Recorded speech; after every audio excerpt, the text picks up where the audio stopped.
Okay, so today we're very happy to have Ben from UC Berkeley. He's going to tell us about gravity dual cone cocycle. So, thank, go ahead, Ben.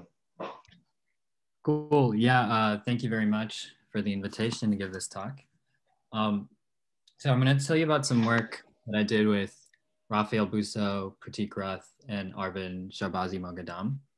And the basic idea of this talk is to try and understand better the role that modular flow plays in the context of ADS-CFT, and to try and gain a better understanding of how modular flow manifests itself in gravity. So modular flow is a very important concept in quantum field theory. And all the formalism aside, it's something that seems, a bit baroque, but it's extremely useful in gaining a better understanding, not only of quantum field theory, but also of various aspects of holography. So I've just listed here some of the important results that have come out of modular flow as a way of motivating why studying modular flow is very important. So on the pure quantum field theory side, there were various proofs of this average null energy condition. But one particular proof of it, due to Tom Faulkner and friends, made use of certain aspects of modular flow, and even more heavily using modular flow was the proof of the quantum null energy condition, also by Faulkner and friends. And the basic idea was just that modular flow is a very nice way of encapsulating features like causality in quantum field theory when it comes to quantities like entanglement. And a similar story plays out in holography, where modular flow is used to provide an explicit algorithm for reconstructing operators in the entanglement wedge of the Ryu-Takayanagi surface.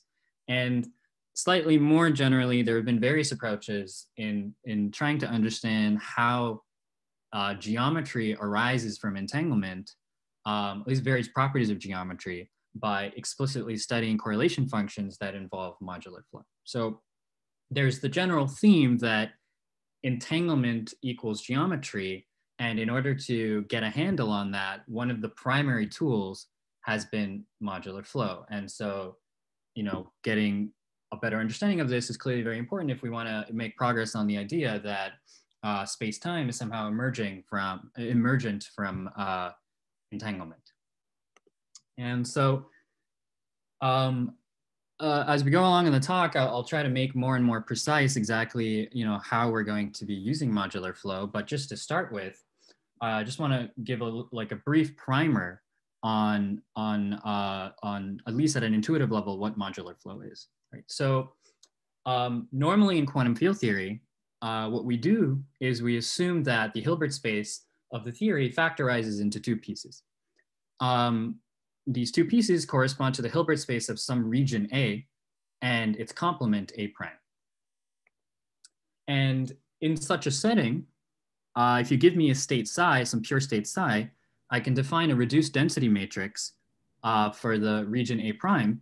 And from that, I can define this thing called a modular Hamiltonian. And it's called a one-sided modular Hamiltonian simply because it's associated to the reduced state of one particular region, in this case, the complement region A prime. Is it really true that in a quantum field theory, the Hilbert space is factorized like that? It definitely isn't. And that's one of the main points of this talk, actually, that, we know that in a continuum quantum field theory, the Hilbert space doesn't actually factorize because of UV entanglement. And so you have to be much more clever. And so what we're going to do later is refine this by using algebraic quantum field theory to get around this issue. But just to get sort of an intuitive picture of what's going on, usually we assume that the Hilbert space factorizes and shove those issues under the rug. Yeah. Okay. So, so just for intuitive purposes, I'm going to assume that the Hilbert space is factorizing, and I'm going to very quickly ameliorate the situation. Okay. So, at least in this case, where we can define density matrices, what we usually say is that the reduced density matrix generates something called a one-sided modular flow. So basically we we just take rho psi associated to this A prime region. And if you raise it to the power is and act on the state, this is called a one-sided modular flow. Okay, so this is a quantity which has been heavily studied.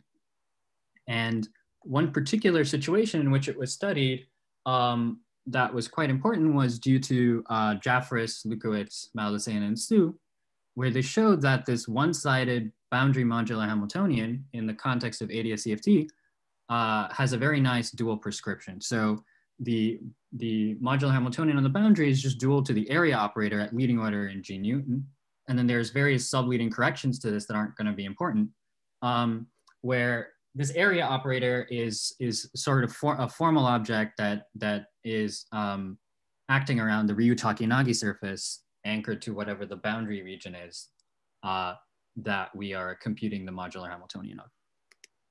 And so this is clearly an important relation because it tells us that a certain quantity on the boundary, which is related to the quantum state, is dual to a geometric quantity in the bulk, which in this case is the area of the Ryu-Takayanagi surface. And so it's a gateway to better understanding this connection between geometry and entanglement, but it's not the easiest thing to use. It's sort of a formal object.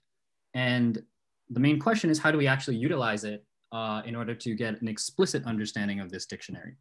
How do I see that the area operator is a linear operator? Like the modular Hamiltonian is linear in the state, or right. Sorry, is linear operator rather. How do I see that the area operator is as well? So it's not a, okay, so there's a caveat in this definition or this statement about the modular Hamiltonian. So you're right that the area operator is typically linear while the modular Hamiltonian isn't, but this equality is only true for something called the code subspace. So it's only true when you consider perturbations around a fixed geometry, in which case this relationship is sort of approximate, and the area operator doesn't actually, it's really only true at the level of expectation values, essentially. You shouldn't really take it very seriously as an operator equation. Okay. Yeah. And I'll get to that point in a little more detail as well. Okay, so part of the point of this talk is to sort of dig deeper into this relationship and see if we can gain a better understanding of the left-hand side and the right-hand side. So to start with, so the point that Clay brought up earlier, usually we can't actually define factorized Hilbert spaces in quantum field theory, at least in continuum quantum field theory.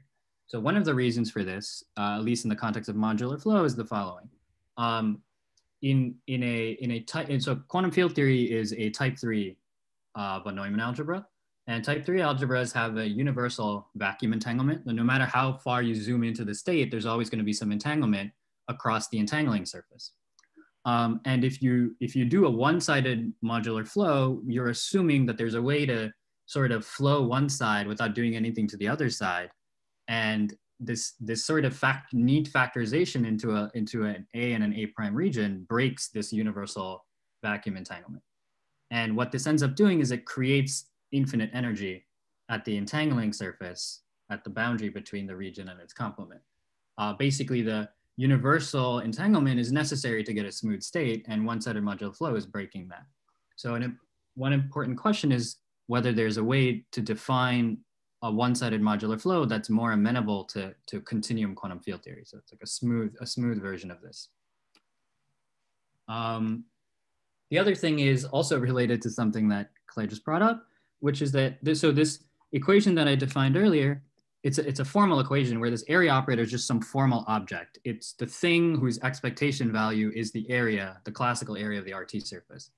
As an operator equation, this isn't completely well defined. And we would like to gain a better understanding of what exactly is the precise action of this area operator in the bulk, at least at leading order in G Newton. Like, can we make it more precise what this thing is actually doing instead of just thinking about it as some number that computes the area? And lastly, of course, we want to understand how these two things are actually related to each other in holography. So that's essentially what we'll set out to do. But before I get to the outline of the talk, I'd just like to pause and see if anyone has any questions. on these basic, on the basic setup, essentially.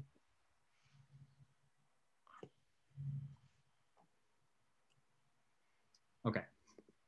So, so here's the essential outline of how I'm going to do things. So first, I'm gonna address the first point that was brought up, which is related to what is a sort of quantum field theory version of one-sided modular flow, something that is inherently smooth.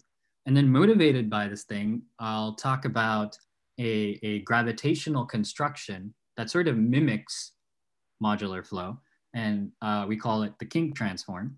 And then I'll show that this Kink transform, this gravitational transformation, is dual to this like smoothed out version of modular flow in holographic theories. The smoothed out version of modular flow is called the Connes Cocycle flow, and I'll define all of that in a second. And then I'll come back to the main issue of how this relates to the area operator and this JLMS prescription. And then I'll briefly talk about quantum corrections in the bulk and things like that. So I guess. Can I ask a question yes. about the area operator in yes. that description? So in this description, is there more in the bulk now than just classical gravity? So yeah, it's a good question. So right now, and for pretty much most of this talk, we're just gonna talk about the classical geometry in the bulk, but you could have quantum fields in the bulk. And if you have quantum fields in the bulk, then there will be these order 1 corrections to this equation. And essentially what that corresponds to is just the bulk modular Hamiltonian of the bulk quantum field theory. Okay, thanks. Yeah. Yeah.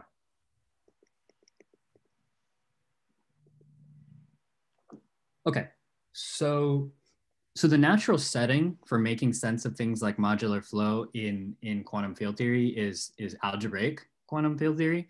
And we won't need a lot of the machinery explicitly. The relevant parts of it are essentially something called Tomita-Takasaki theory.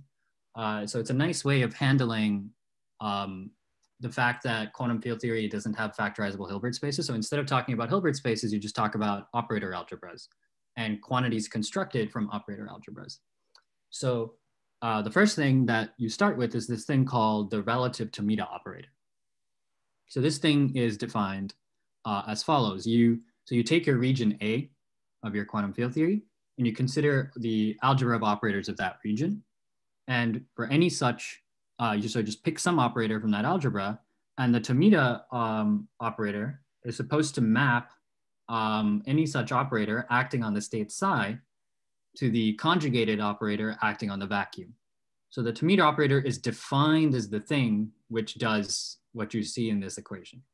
So it's a state-dependent operator. There's a different one for each state psi. And in general, you can define a relative Tomita operator between any two states. It doesn't have to be the vacuum. You could have something else on the right-hand side, but for the purposes that we care about, we just need the relative Tomita operator between psi and the vacuum. And this relative Tomita operator is sort of just an intermediate thing. The thing that we actually care about is called the relative modular operator. And this is just defined as S dagger times S.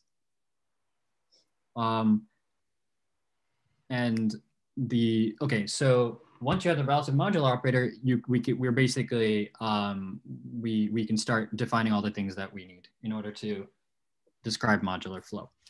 And so first what I'm gonna do is I'll just write down exactly what the kind of modular flow we want is, and then I'll unpack it in a language that's perhaps more familiar. So this thing, this How do I see that there always exists a Tomita operator? So I don't think it's obvious that there always exists a Tomita operator. So the way that it's usually done is so it's not constructive. You assume that a Tomita operator exists, and you show that it's sort of consistent with the analyticity properties of like correlation functions that are computed in terms of modular flow. But as far as I know, there's no, I mean, I might be wrong, but I don't know of an existence proof or a constructive proof of this to meet operator. Mm-hmm. Yeah. But it's believed that they always exist for any region. Is yes. that that's the lore? It's the lore. Yeah. So you give me a region, then you can always find it. Like you just assume that you can always find a to meet operator. But I personally, I don't know if there's an actual constructive proof of it. Okay. Yeah. Yeah. At least for that. So at least for the case that we'll talk about later, which is the case of a Rindler half space, you can show that these things actually exist. Okay. Like constructively exist, because it's just a fancy way of doing quantum field, like just quantizing the Rindler state. But more generally, I don't know if there's a way of actually constructing this stuff. Okay, so this thing here is called the Connes Cocycle flow, or CC flow for short. So let me just unpack the notation a little bit. So the prime here just denotes that, so here we've talked about the modular operator of the region A, and the prime here just denotes that we're talking about the modular operator of the complement region A prime. So you can think of this as doing a modular flow of the A prime region as opposed to the A region. It's just for convention. There's no other real reason for it. So let me so right now I've just written this down and I'm gonna unpack it now so that we can get some intuition for what this thing actually is. So I'm going to assume, just for the time being, that we once again have a type 1 quantum field theory in the sense that we can define density matrices.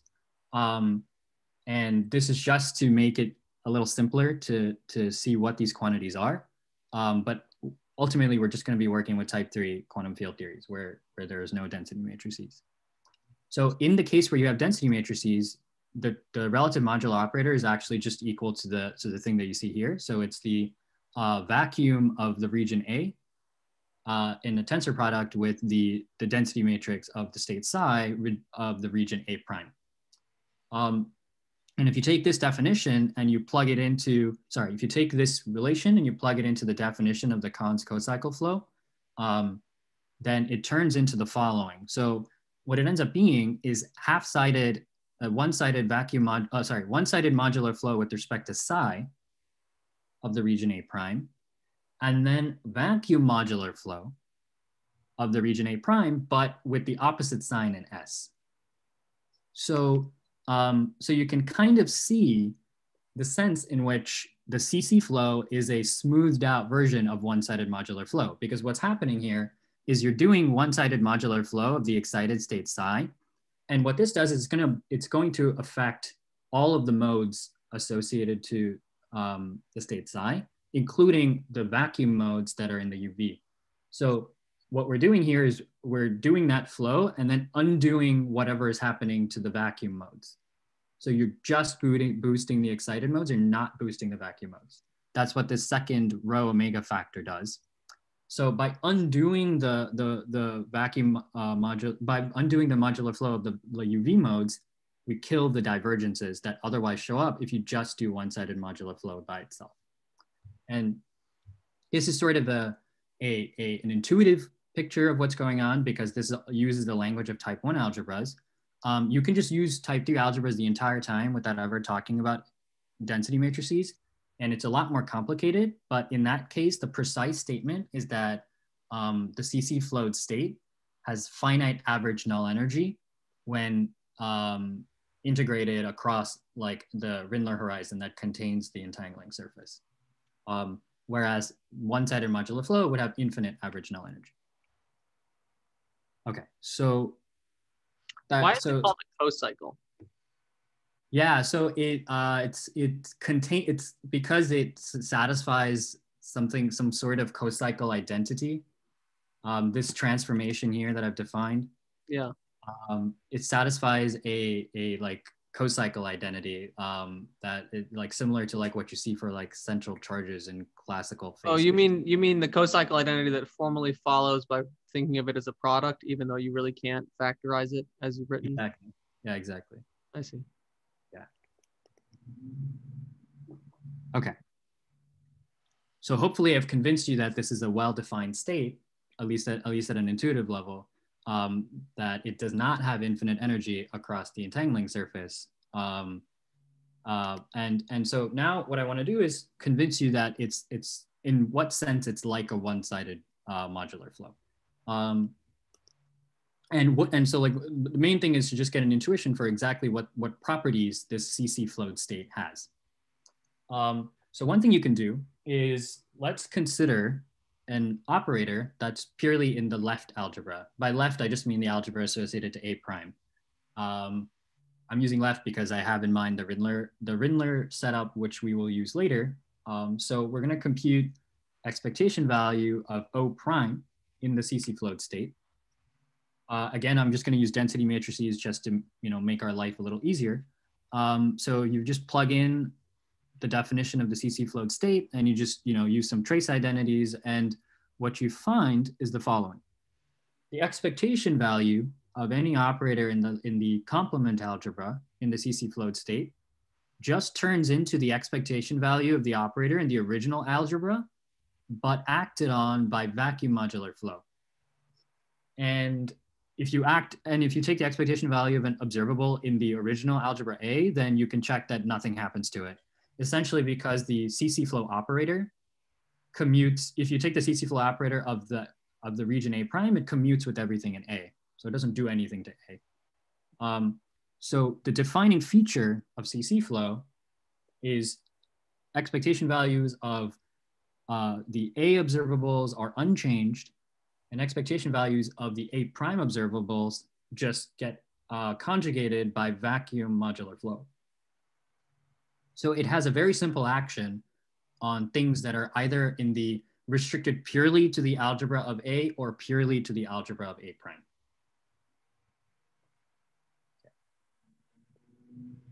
So, so this is still a bit of a formal statement, and we're gonna simplify even further our setup to get a more geometric picture for what's going on. Okay, so now what I'm gonna do is restrict to the following scenario. I'm gonna consider the region A to be the half space in the Rindler picture, so that the entangling surface is just the bifurcation surface of Rindler. And in this case, if we act with CC flow, what happens is we do nothing to the right wedge, and we simply boost the left wedge. And the reason we boost the left wedge is, in the particular case of a half space, there's a very famous result from back in the 70s by Bisignano and Wickman that the vacuum modular flow just corresponds to the global boost generator. And so these expectation values here, for the right, nothing happens. And for the left, this vacuum modular flow simply acts as a boost generator. So it's just conjugating this operator by the boost. And so if you wanted a very specific example, if you have, say, two particles just sitting at t equals 0, and you act with the CC flow, it does nothing to the right particle, but it boosts the left particle.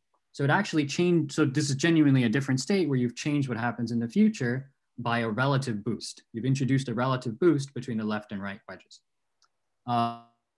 Notice that the important point is CC flow only gives you a nice picture of what happens to left and right observables.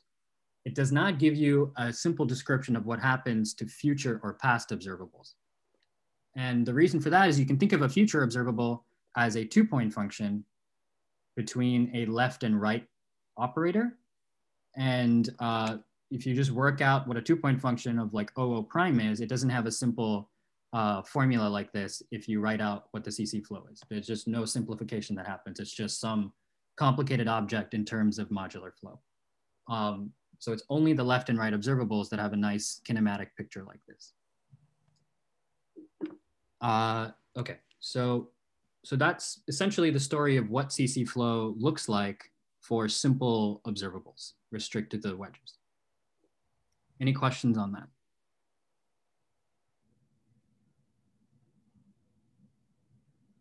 Okay, cool.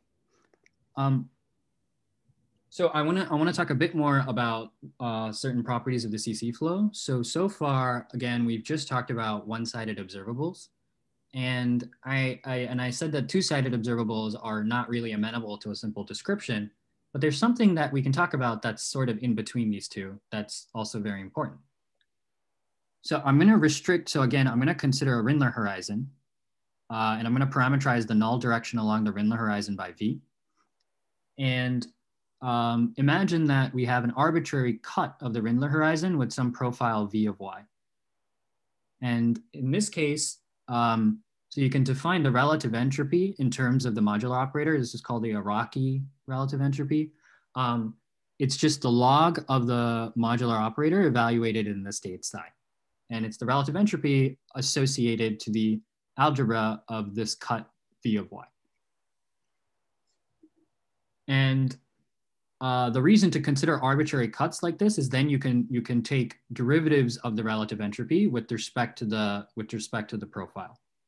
And there's a sum rule that the CC flow satisfies, which tells you that the derivative of the relative entropy with respect to this profile V evaluated on the flat cut is actually related to the average null energy along the Rindler horizon. So in particular, ds dv is equal to the difference between the average null energy in the float state minus the average null energy in the original state with various weighting factors.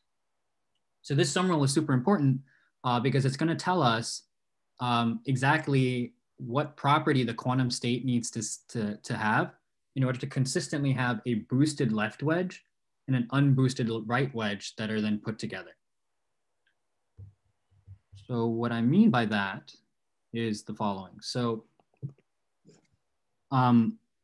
just to get a handle on this, so what we'll do is let's decompose the relative entropy into two pieces. Usually what you can do is you can write the relative entropy as the modular Hamiltonian of the vacuum evaluated in the state psi minus the entanglement entropy of the state with respect to this region V.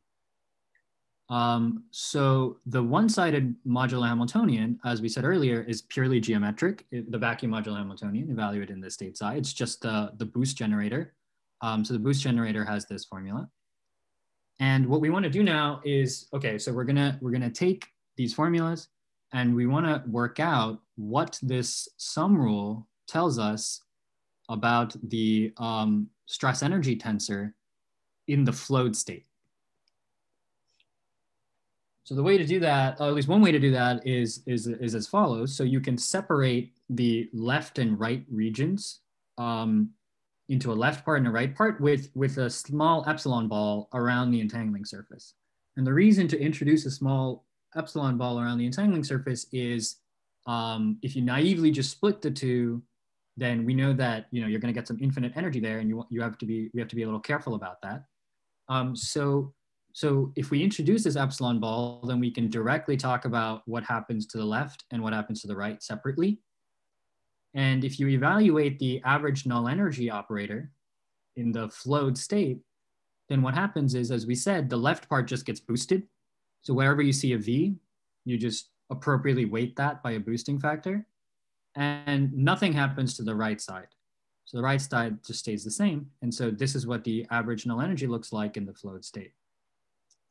And eventually we're going to want to take the limit as epsilon goes to 0.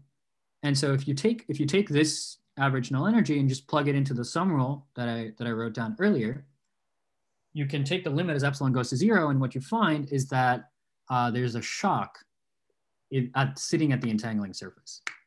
And this shock is basically the null component of the stress tensor evaluated in a flowed state has a delta function in it, which is given by the V derivative of the entanglement entropy. And the way that that you should think about this is as in some sense a gluing condition. So we know that like in E&M and in gravity, if you want to glue two regions together, there's non-trivial gluing conditions. And this is sort of a quantum field theory version of that, which is saying if you take your state and you split it into two pieces, a left and a right piece, and you boost only the left piece, and you want to glue that back together to get another consistent quantum state, then it has to have this shock in it of this form in order to be a consistent state that satisfies this sum rule. Can I ask a question here? Yeah. So consistent. So this sum rule, does that follow from something like monotonicity of relative entropy, or so like what is it? I mean, the sum rule is not very intuitive to me compared to other things. Yeah, and I as far as I know, there's no, I don't know of a simple intuitive way to see it in quantum field theory, but what it follows from is analyticity property of the modularly flowed, like CC float correlation function. So basically the CC float correlation function and the complex S-plane has some nice analyticity properties. And if you write down a contour for it, like you can derive a sum rule from that because the function is analytic. So the contour integral has to be 0. And the relationship to the entropy variations comes from the algebra of half-sided modular inclusions.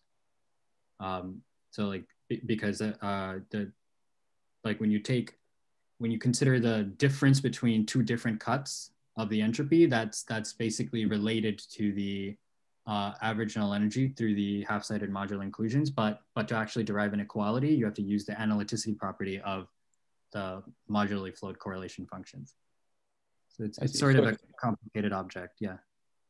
So it's this analyticity that will break down if you don't satisfy the gluing condition. Yeah, exactly. Okay, thank you. Yeah. Thanks. Okay. It's similar to like there's a sum, just to add to that point a bit, like the average null energy condition was also derived using a sort of sum rule. This is kind of analogous to that, but within the confines of Tomita-Takasaki theory. Okay, so just a quick side point that will become relevant much later when we talk about gravity. I derived this shock in the v direction, but you can do everything in the u direction if you consider a Windler horizon along u and derive an analogous shock in that case. And then you can just combine the u and v shocks to get a space-like shock in the stress tensor of the following form. And this is just going to be relevant for later because when we do gravity, it naturally lands on this shock as opposed to the null shocks. But that's just a side point. Okay, so so far we've talked about everything in purely sort of field theoretic terms, and that's useful, but there's a slightly different way to think about the CC flow that's going to be more amenable to a gravitational construction. And so what we've talked about so far is a state on a t=0 slice, and then you just do CC flow of that state, right? So instead, what we can do is the following. So the CC flow is basically one-sided modular flow combined with vacuum modular flow in the opposite direction. So what we can do is absorb that vacuum modular flow into a changing of the slice. Because, I mean, if you just think of it in a passive picture, vacuum modular flow on the left wedge is the same as just like moving to a boosted slice on the left wedge. So we can, instead of talking about CC flow on the t=0 slice, we can talk about one-sided modular flow on a precursor slice, because the one-sided modular flow on the precursor slice evolves to the CC flow on the t=0 slice. And in this picture, observables in the original state just get mapped to observables on this precursor slice. And that's just a simpler picture to think about when we try to motivate what the analogous gravitational construction should be that we care about in holography. So let me just pause there for questions because I'm going to move on to the gravity side of things now. So are there any questions on the QFT side?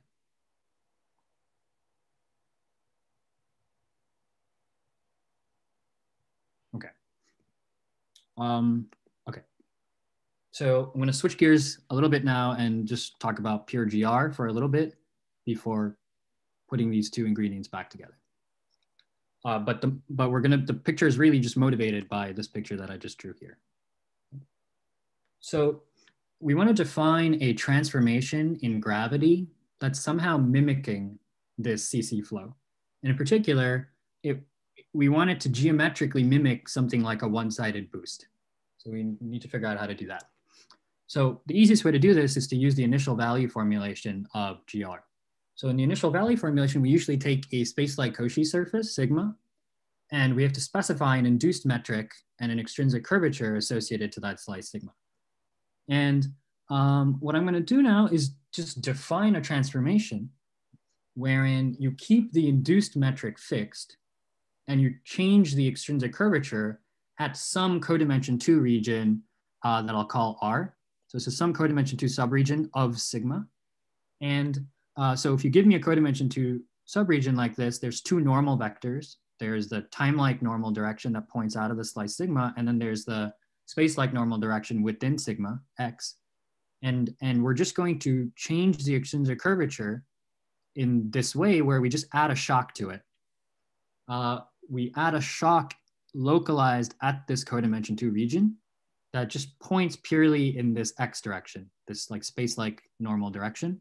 And this factor sinh of 2 pi s is just motivated by the e to the s factors that we saw earlier for the boundary shock. So that's sort of just put in sort of knowing the answer we want ahead of time.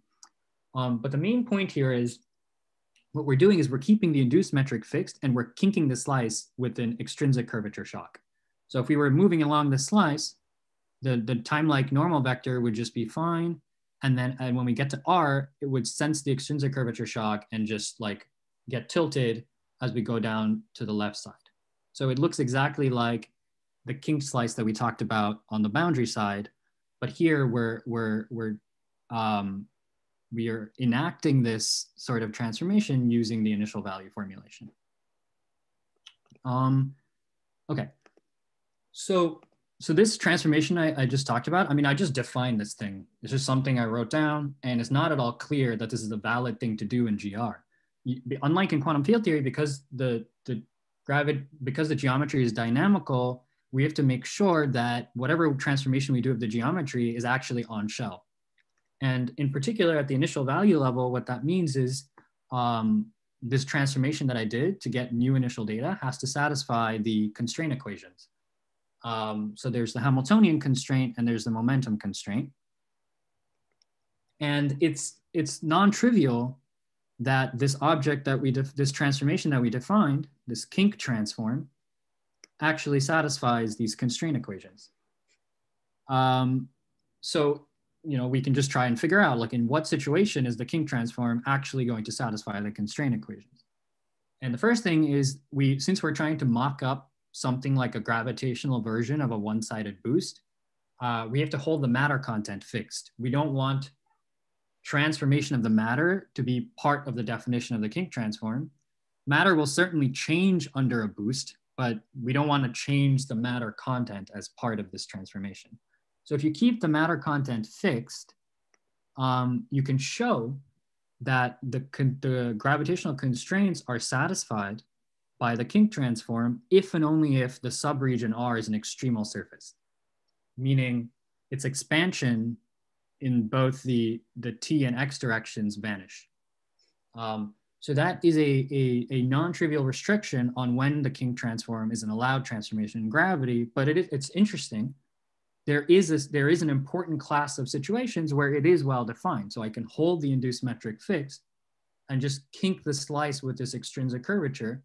And as long as I'm kinking the slice across an extremal surface, this is a valid new solution to Einstein's equations given an initial solution. Okay, any questions on that so far?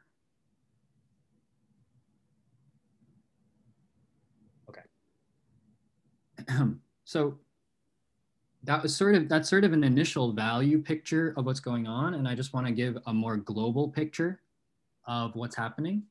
So one way to think about this is, so we have this extremal surface R, and we have two partial Cauchy slices, A and A prime.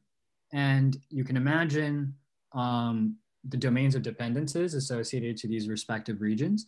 And what we're doing is we're boosting one of the domains of dependence, and we're doing nothing to the other side, and then we're gluing them back together.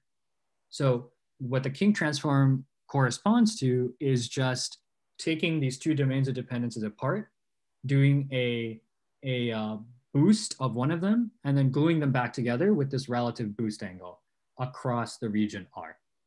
And it's not obvious that this is necessarily what you get from this transformation, although perhaps it's a bit intuitive. And you can check explicitly that these two pictures are in one-to-one correspondence with each other just by tracking sort of like how a Lorentz transformation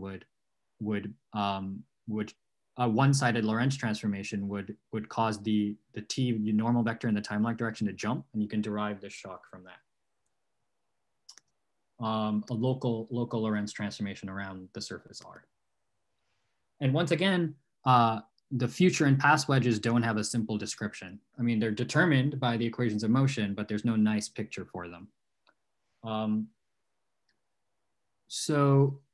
Let me just emphasize once again. So basically, we're just doing and on one side of the geometry, nothing is happening. On the other side of the geometry, essentially the geometry just looks like it's boosted.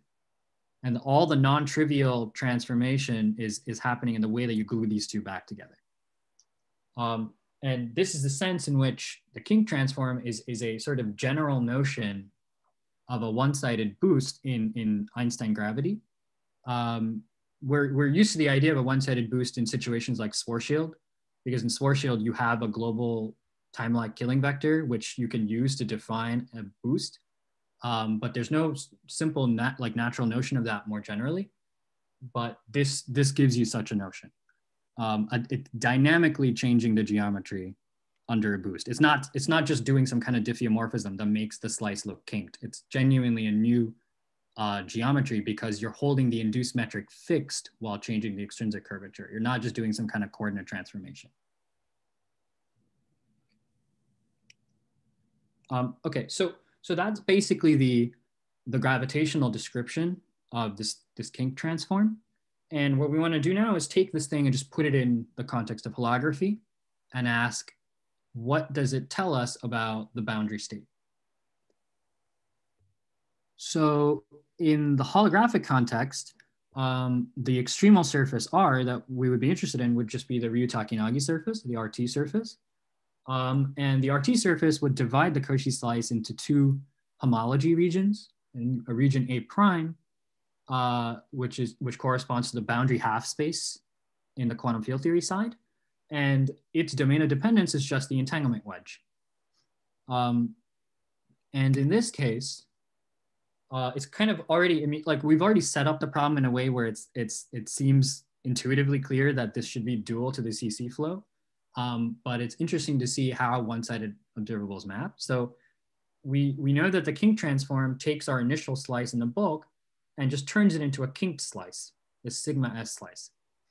If you now take the limit of this slice to the boundary, you get exactly the thing that we call the precursor slice from before. So it just gives you a kinked slice on the boundary. It's not surprising. And what that means is any observable in the bulk that's restricted to either the left or the right wedge just gets mapped to an observable on the boundary on the precursor slice on the boundary. And this is exactly what the CC flow does on the boundary. So at least at the level of one-sided observables, it's pretty clear that the Kink transform gives you the CC flow on the boundary. One-sided observables restricted to either the left or the right. So that, I mean, that's fine. But the interesting part of the matching between the bulk and the boundary would be what happens at the interface where you glue these two sides together, so at the RT surface. And so, in other words, does the extrinsic curvature shock that we put in order to do this one-sided boost in gravity give you back the stress tensor shock that we derived purely from quantum field theory on the boundary? And so in order to explicitly see this, it's kind of an interesting match that ends up happening. So one way to see this is to use the Pfefferman-Graham expansion. So in asymptotically ADS spacetimes, the Pfefferman-Graham expansion is just a nice way of writing down the metric in an expansion near the boundary, where the boundary is at z equals 0. And on each z equals constant slice, there's some metric. And this metric itself can also be expanded in powers of z, where the leading order metric is just the flat metric of the boundary. And the first correction is just given by the stress tensor of the boundary theory. And this comes from using Einstein's equations in the bulk. And similarly, you can also write down the embedding coordinates or the embedding functionals of the RT surface in a Z expansion. And the embedding coordinates of the RT surface are the leading order term is controlled by the shape derivative of the entanglement entropy of the boundary. So the name of the game is to take this extrinsic curvature shock that gives you this kinked slice in the bulk and just evaluate the left and right hand side of this in Pfefferman Graham coordinates, and then evaluate it on the boundary to see what it gives you. So basically what ends up happening is if you take the RT surface, we know that this unit space-like normal vector has to be orthogonal to the RT surface. If you evaluate that orthogonality condition in the Pfefferman Graham expansion, then what you find is that this space-like unit normal is actually given to leading order by the derivative of the entropy in the x direction on the boundary about the entangling surface. So that's the right-hand side of this extrinsic curvature shock. And the left-hand side, you can just directly evaluate that. So the extrinsic curvature is essentially the gradient of the time-like normal vector. You just evaluate that in Pfefferman Graham coordinates. And what you find is that that's actually given by, to leading order, that's just the expectation value of the TX component of the stress tensor. So if you equate these two, and what you find is that this extrinsic curvature shock implies on the boundary that there's a stress tensor shock at the entangling surface with this factor sinh of 2 pi s. And this is exactly what we found purely using the CC flow, where we combined the U and V shocks together and we got this TTX shock. So the gluing condition in the bulk that tells you how you can glue the left and right geometries together, the left and right geometries of the entanglement wedges together, implies the gluing condition on the boundary that tells you how to glue the left and right Rindler wedges together. So in some sense, this abstract kind of complicated sum rule that you have for CC flow on the boundary is, at least in the context of holography, a consequence of the constraint equations in the bulk, because the gravitational constraints are sort of the reason that the shock has to be there. And that is implying the shock you get from the sum rule on the boundary. So there's some connection between the gravitational constraints in the bulk and the CC flow sum rule on the boundary, which is kind of neat. Okay, so this is essentially the explicit demonstration that this kink transform that we defined in the bulk is dual to the Connes Cocycle flow on the boundary. And now we can ask questions like, what does this tell us about the area operator, and put it in the context of JLMS. But before I get to that, let me just pause and see if anybody has any questions on this gravity construction. I'm a little confused about X. Was the shape important? Like, what if I had taken like a flat separation where X was just smooth thing? Then the you mean the shape? You mean the shape of R? Yeah. Well, it's the RT surface, so the shape of it is just dictated by whatever the geometry is. But the shape of R is the extent to which the shape of R is important is just that it has to be an extremal surface. I see. Is that what you mean? Yeah, yeah. Okay, yeah, it has to be an extremal surface. On the boundary though, you also had to get that shock, you had to take a derivative with respect to the shape, right? Yeah, yeah. And if I had taken just like a clear line separation and then I boosted one side, I would still expect to get a shock, but then yeah, the derivative with respect to X would be 0 now. So in order to get the shock, you first have to, so on the boundary side, you have to first like do a,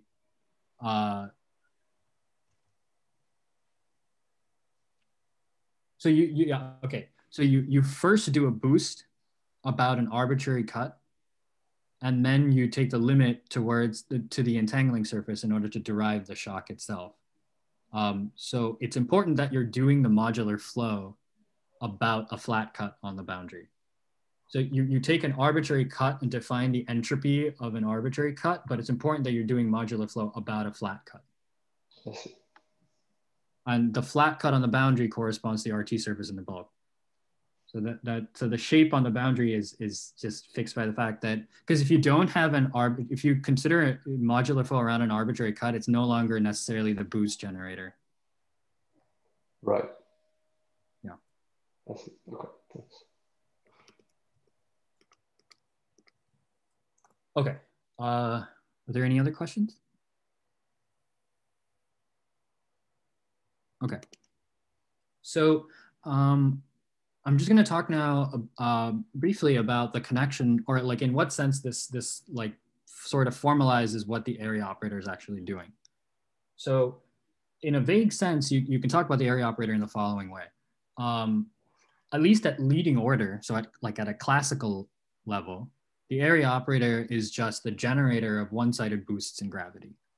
More specifically, if you give me the entanglement wedge of the RT surface, you can always find some vector field which generates some infinitesimal diffeomorphism that asymptotes to a boost at the RT surface. This vector field is going to be completely non-unique in the entanglement wedge, but whatever it is, you can always choose it to limit to a one-sided boost.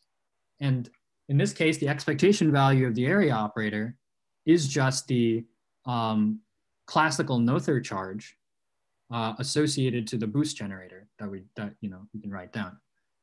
So this expectation value would be taken in a semi-classical state. And then if you want to, like, roughly speaking, if you want to talk about the gravitational phase space, one way to think about it is you can just tell me what the metric is in the entanglement wedge and the complement entanglement wedge, and then just tell me how you're gluing these two geometries together with some relative boost angle. And so you can parameterize different solutions by this relative boost angle. And this relative boost angle is just generated by the area operator, the expectation value of the area operator, exponential of it. And so in this sense, the area operator is completely equivalent to the Kink transform, because this is exactly what the Kink transform does. It tells you how to glue two things together with the relative boost angle. What's difficult to see directly at the level of this sort of formal notion of the area operator is that this is actually generating new solutions for you. The only way to see that, at least the simplest way to see that, is to just write down the constraints in the ADM formulation and see that everything is satisfied. But this more covariant picture makes it clear that the Kink transform is at leading order, at least, in the sense that when acting on like the classical states, it's doing exactly what the area operator ought to do. So in order to connect this back to JLMS, we have to be a little bit more careful. So what JLMS said is that the one-sided modular flow on the boundary is dual to the area operator in the bulk. But we see that this equality can't be fully correct. At least there's some caveat to this, because the area operator has a well-defined action in the bulk. It's just some one-sided boost. There's no issues with that. But one-sided boundary modular flow, we know, has singularity in the sense that there's an infinite energy at the entangling surface. So in order to actually make this relation precise, what you have to do is modify the asymptotically ADS boundary conditions. One way to do this is you can introduce some cutoffs around the entangling surface, and that can be geometrized in the bulk by some cutoff brane. So you can introduce some tiny cutoff brane in the bulk that is anchored to the entangling surface. And this modifies the asymptotically ADS boundary conditions, because now you have these branes in the directions that go towards the entangling surface. But in terms of this new geometry, JLMS is well defined. On the other hand, the Kink transform that we've talked about tells us that the area operator is directly dual to the CC flow. And this is consistent with JLMS because in the way that we've described things, you don't have to modify any boundary conditions. Just using normal asymptotically ADS boundary conditions, you already see that the area operator is dual to CC flow as opposed to the one-sided modular flow. So in that sense, it's a more natural duality. Basically what it's telling you is the area operator can be dual to CC flow on the boundary without modifying ADS boundary conditions. simply by noting that you should just work on this kinked slice instead of trying to do a one-sided modular flow on the original slice. Just do one-sided modular flow on the kinked slice, and then you don't have to modify anything. This is sort of the map between JLMS and what we're talking about here with the Kink transform. But this is in some sense nicer because since you don't have to modify the ADS boundary conditions, you can more explicitly work out, you know, how exactly modular flow is acting on the boundary by working out things explicitly in the bulk geometry, just in terms of this smooth geometry, whereas JLMS would have singularities in certain places. And I can give you an example of that, but let me just stop here in case there are any questions.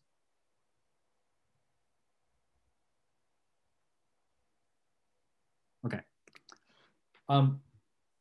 So just to give an example of what we can learn from Kink transform, like what we can learn about the boundary from it.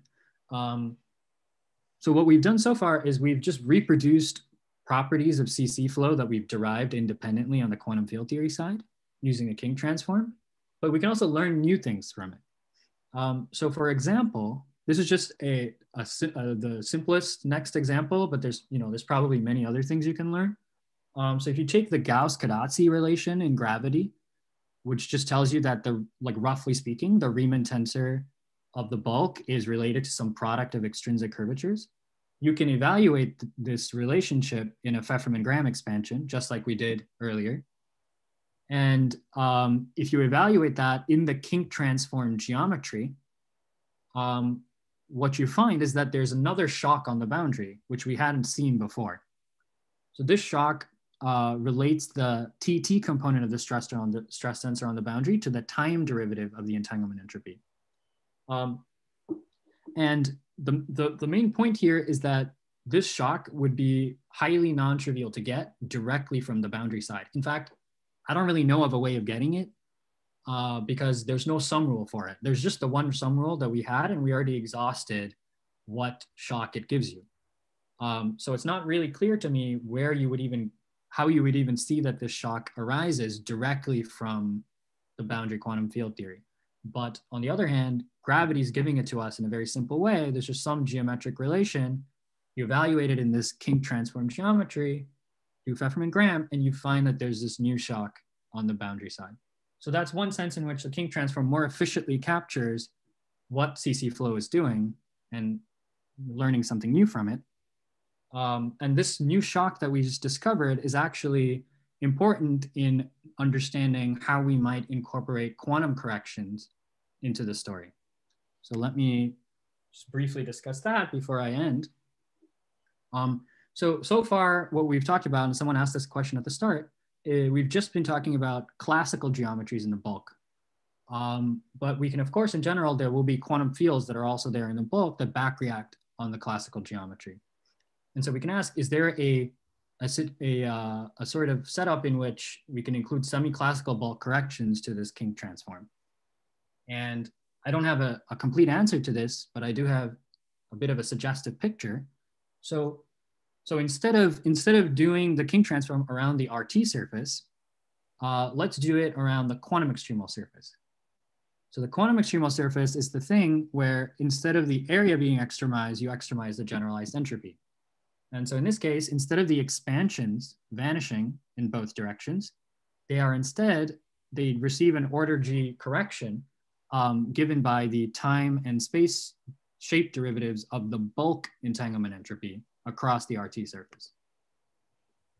So if you now run through the calculation from earlier about the constraint equations, now in order for the constraint equations to be satisfied with these non-zero expansions, this requires bulk stress tensor shocks across the RT surface.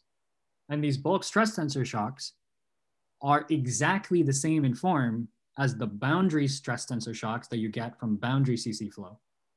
So basically, what this is indicating is that there's some notion of a generalized CC flow in semi-classical gravity, which in the purely classical limit reduces to the kink transform, the one-sided gravitational boost that we defined. And in the limit of no gravity, just turns into regular ordinary CC flow. But there's some sort of generalized version of it which combines the two together.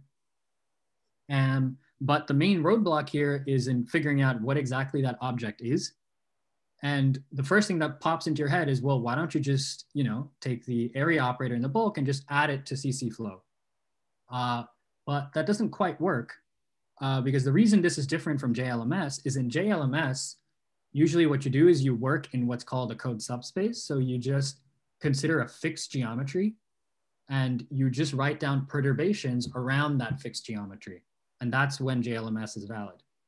But here we want to change the bulk geometry itself, right? The kink transform is actually changing the bulk geometry.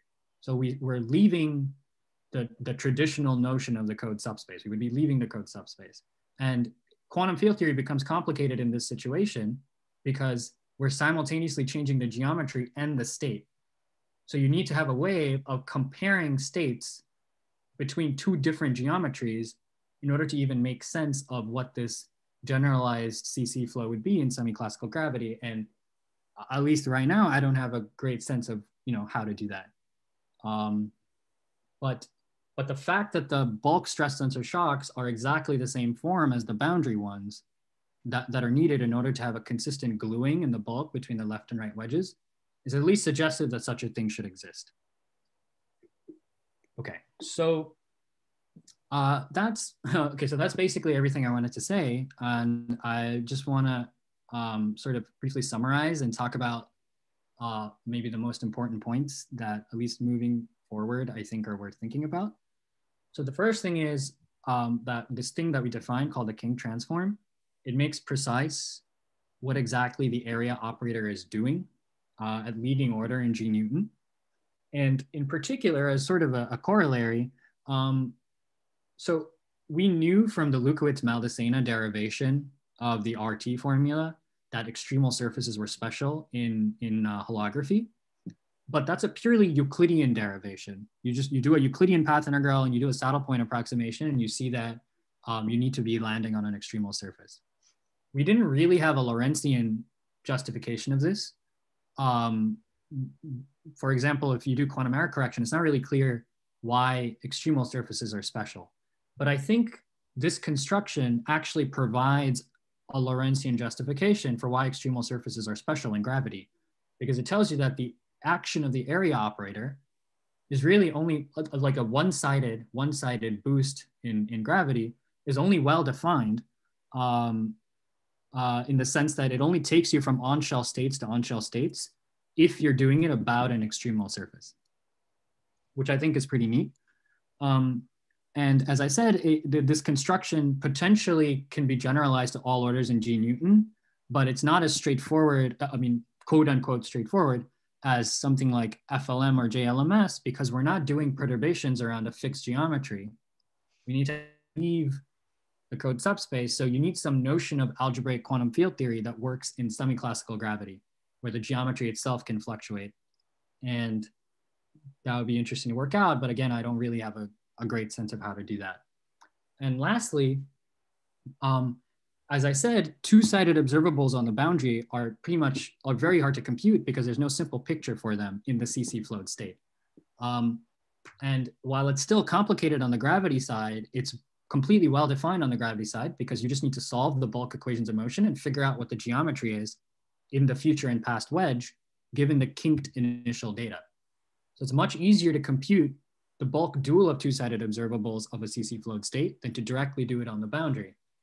And this might help us better understand correlation functions between the left and right, which are important, for example, in trying to understand, say, teleportation protocols and things like that. So kink transform might be useful for something like that. And I will end there. Thank you. All right, thanks very much, man. So let's see if there is maybe one pressing question before we take a break. If somebody has one, please go ahead.